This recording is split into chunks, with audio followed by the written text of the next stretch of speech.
Samantala, kuha naman po tayo ng mga kasalukuyan pong presyo ng mga bulaklak ilang araw po bago ito pong inaabangan nga pong undas at patuloy lang daw po ito sa paggalaw yung mga presyohan. May live report si Bombo Bea Piniza.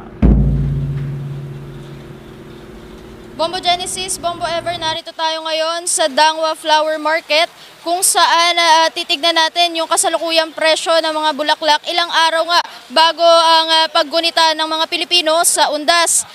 Ilan nga rito sa mga mamimili ang nauna nang bumili ngayong araw kung saan maaga silang bumili dahil nga inaasahan na mas papatak pa o tataas pa ang presyo sa mga susunod na araw habang papalapit ang undas. Ang mga tindera naman sa bahaging ito ay nakakaranas ngayon ng matumal na bentahan dahil nga ani ng ilan hindi pa ito ang mismong peak season para mamili. Inaasahan 31 o maski sa mismong araw ng undas ay mas marami ang mamimili at dadagsa ang benta sa kanilang mga tinda. Gaya na lamang ng nakapanayam natin ditong isang tindera, si Geraldine Domingo. Anya bagamat may mga mamimili na, inaasahan na hanggang bukas ay madaling araw, hanggang bukas na lamang ng madaling araw, inaasahan na mas mababa yung presyo ng mga bentahan nila ngayon dahil pagpatak ng alas 6 ng umaga bukas ay tataas na ng halos 20 pesos hanggang 50 pesos ang bentahan nila rito sa Dangwa. Kaya payo niya sa mga mamimili, maagang bumili ngayon at sa ayun, pakita natin ang mga pagbukas ng tindera dito sa Dangwa. Okay naman siya, mabili naman. Pero bukas or 29, 30, yun po ang mas mabili. Mabili naman. Bukas, 29. Bukas po. Mga gaano kalaki po yung itataas nito? Konti lang naman, di naman malaki. Carnation, tsaka yung Malaysian Mums, tsaka yung mga pampillers. Mga 100, 200, tsaka 150, 180. bukas ma'am, mga Yung 180 magiging 200 yun, ganon. Yung 200 magiging 230, yung 220. Dapat mamayang gabi, yun, hanggang madaling araw. Magbumili na sila, baka sakaling mababa pa. ganyan din ang payo ni Nanay Remedios na siyang nagtitinda rin ng ilang mga bulaklak, particular ng aster, dito na siyang mga fillers sa mga flower arrangements. Anya hanggang 280 na ang presyo sa ngayon dahil baka malugi na kung tatawaran pa ito. Bukas din ay inaasahan na mas mataas na at tataas pa hanggang 300 pesos ang bintahan nito hanggang sa Oktubre 31.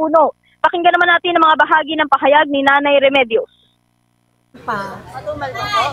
Gano'ng katagal pa po ang tingin nyo? Hanggang kailan po magiging? Siguro naman bukas, umaga mabili na. 280. 280. Hanggang? Yun na po yung pinakamataas. Pero, Wala, hindi na kami magbibigay hanggang 280 lang. hanggang 280. 280, 300, ganun. Bukas, Bukas po hanggang 31. 31.